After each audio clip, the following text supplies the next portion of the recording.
Assalamualaikum warahmatullahi wabarakatuh. Di video kali ini saya akan mempresentasikan tentang materi bahasa Indonesia.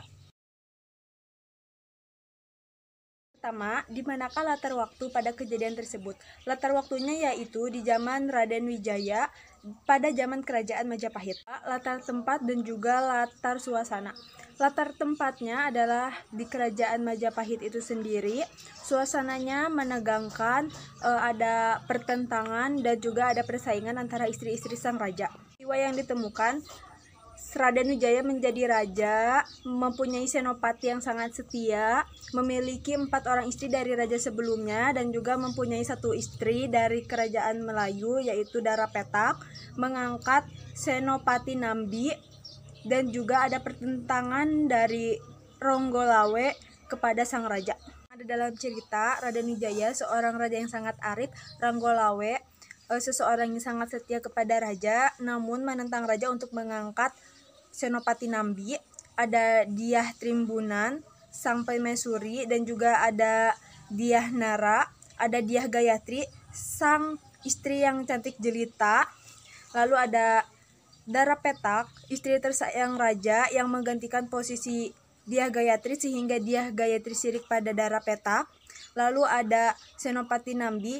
Di sini beliau tidak terlihat, namun diceritakan dalam sebuah dialog bahwa dia ini orang yang lemah.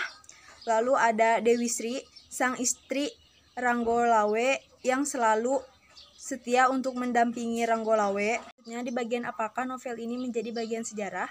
Karena di novel ini menceritakan objek dan juga karakternya secara detail. Selain itu, cerita ini juga mengangkat dari kerajaan Majapahit yang adalah kerajaan asli. Jadi ceritanya adalah, pertama Raden Wijaya berhasil menjadi seorang raja dan juga mempunyai seorang senopati yang setia yaitu Ranggolawe. Lalu beliau menikahi 4 putri raja sebelumnya, yaitu Dyah Trimbunan, Dyah Gayatri, Dyah Nara, Dyah Jaya Indradewi. Nah, sebelumnya istri tersayang raja ini adalah Dyah Gayatri. Lalu raja menikah dengan orang Melayu yaitu Darapetak. Akhirnya Darapetak inilah yang menjadi istri tersayang raja karena wajahnya yang begitu cantik rupawan. Sehingga terpecahlah antara 2 kubu yaitu Dyah Gayatri dan juga Darapetak. Selanjutnya Darapetak menghasut raja untuk mengangkat Senopati Nambi dan akhirnya raja pun mengikuti perkataannya. Namun hal ini ditentang oleh Ranggolawe hingga pada akhirnya beliau mendatangi raja secara langsung dan berkata kepada raja seperti protes lagi.